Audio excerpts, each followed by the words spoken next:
is Blessing Okagbare gets popped, and not for some weird, drug you never heard of that was this, or it's not a whereabouts failure. It's straight up HGH.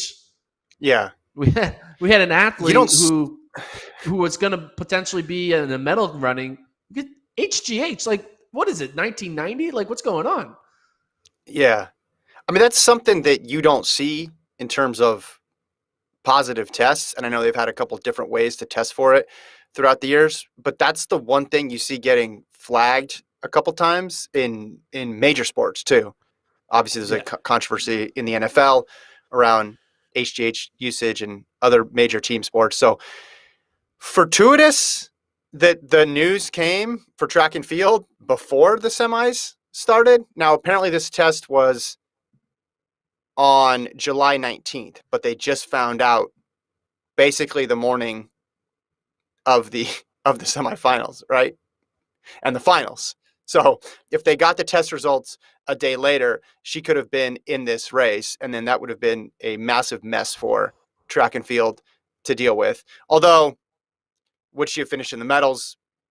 Likely not, given how fast it was to medal, but it would have pushed somebody else out of the final. And I'm always curious about the timing of these things, Gordon, because, again, a day earlier, she doesn't run, even in the prelims. A day later, she potentially runs in the Olympic final, but it came right on time.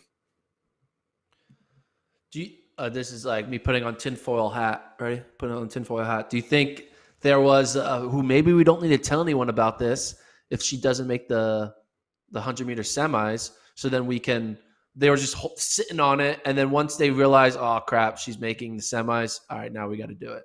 Like they try to because all these AIU situations and WADA and USADA and all that, they happen like in a time machine. We're like, wait, this happened like 4 months ago, 5 months ago. This has been going on for 18 months.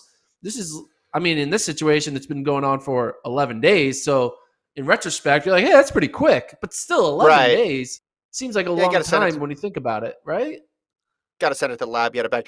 Yeah, I do not have a tinfoil hat on, but it wouldn't surprise me if they expedited the process for people, and maybe there was something else that led them to believe that they wanted to make sure that they got these specific test results. It's been a tough couple days for Nigeria. We saw some of their athletes were protesting because about 10 of them weren't able to run because they didn't have the minimum level of testing done by the federation. So the athletes were very upset with their own federation. We saw Divine Odeduru get DQ'd in the 100. Going back to 2019, we've had, well, even before that, but 2019, there was a big issue too, because they just didn't enter athletes in the correct events. So Okagbare and Odeduru in Doha, I remember, were upset about that.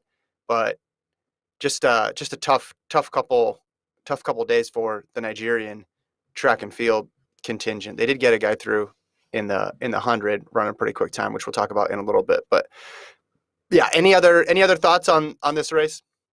Well, I don't want to overlook this whole Blessing Okagbare thing because she made the World Championship final in 2011, the Olympic Games in 2012, 2013 she made the final, 2015 she made the final, 16 semis, 17 semis, 2021 it was going to be semis. That's in 100. She made the 200, 2013 and 2016, 2019. She made the long jump in 2008, 2011, 2012. And now,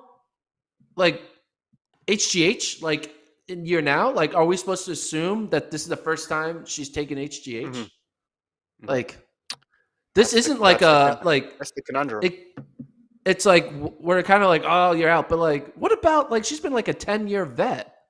This is a 10-year vet, first time drug positive. And it's what are we supposed to think of those past 10 years and all of the potential permutations of what could have happened in different World Championship Olympic game events?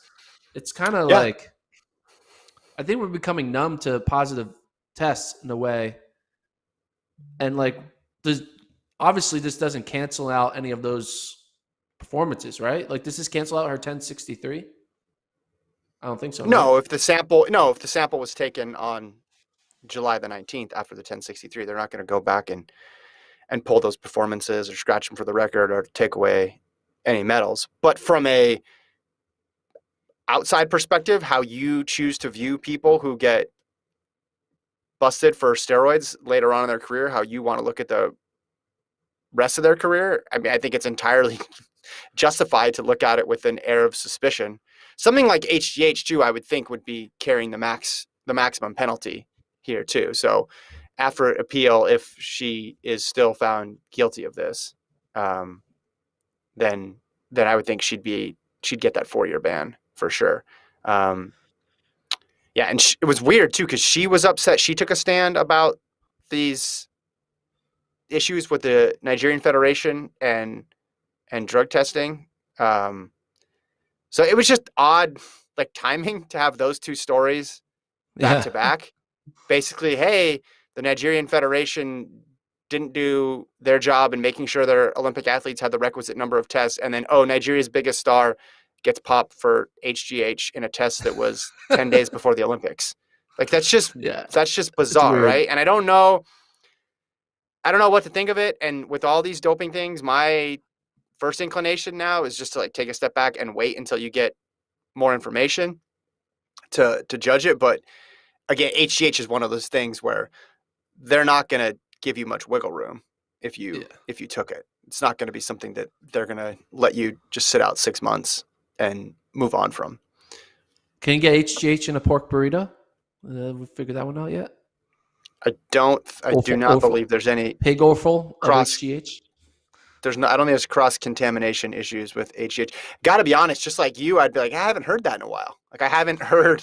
I've been researching steroids. I've had to research a lot of drugs over the past few years, but that was one that you did not see on your radar.